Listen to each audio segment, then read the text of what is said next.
সিলেট কৃষি বিশ্ববিদ্যালয় যেখানে হওয়ার কথা ছিল শিক্ষা ও গবেষণার মুক্ত পরিবেশ, সেখানে নাকি চলছে ভিন্ন খেলা।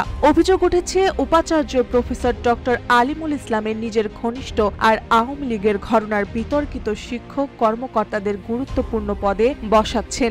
ভিন্ন মতাদর্শের শিক্ষকরা ধীরে ধীরে হারাচ্ছেন পদ, সুবিধা আর প্রভাব। ফলে ক্যাম্পাস জুড়ে বইছে অস্বস্তি আর ক্ষোভের বাতাস। 2024 সালের অক্টোবরে দায়িত্ব নেন ডক্টর আলিমুল ইসলাম। দায়িত্ব নেওয়ার পর থেকেই শুরু হয় একের পর এক পদের রদবদল। রেজিস্ট্রার পদে পরিবর্তন আনা হয়, সরিয়ে দেওয়া হয় বিএনপি ঘেরা বলে পরিচিত শিক্ষককে।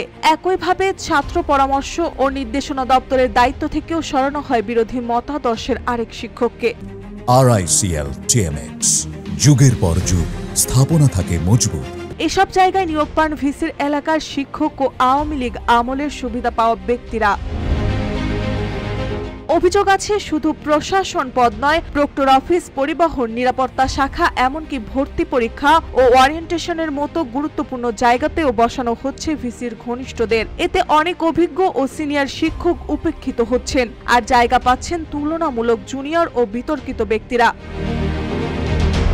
শিক্ষক কর্মকর্তাদের পাশাপাশি শিক্ষার্থীদের ক্ষেত্রেও একই অভিযোগ। বিএনপি ঘরানার শিক্ষার্থীদের বারবার শোকজ, ফলাফল স্থগিত করার মতো অভিযোগ রয়েছে। অন্যদিকে ছাত্রলীগ বা ভিসির ঘনিষ্ঠ শিক্ষার্থীরা পাচ্ছেন নানা সুবিধা, এমনকি নারী শিক্ষককে অপমান করার অভিযোগ উঠেছে ভিসির বিরুদ্ধে, যা নিয়ে ক্ষোভ আরও বেড়েছে ক্যাম্পাসে। তবে এসব অভিযোগ সরাসরি অস্বীকার করেছেন উপাচার্য ডক্টর আলিমুল ইসলাম। তিনি বলেছেন, সব রদবদল হয়েছে বিশ্ববিদ্যালয়ের স্বার্থে। এখানে রাজনৈতিক প্রভাব বা পক্ষপাতিত্বের কোনো বিষয় নেই। এদিকে বিশ্ববিদ্যালয় মঞ্জুরি কমিশনের চেয়ারম্যান অধ্যাপক ডক্টর SM ফায়েজ জানিয়েছেন, অভিযোগ সম্পর্কে তিনি কিছুই জানেন না, তবে খোঁজ নিয়ে দেখা হবে। অভিযোগ প্রমাণিত হলে যথাযথ ব্যবস্থা নেওয়া হবে।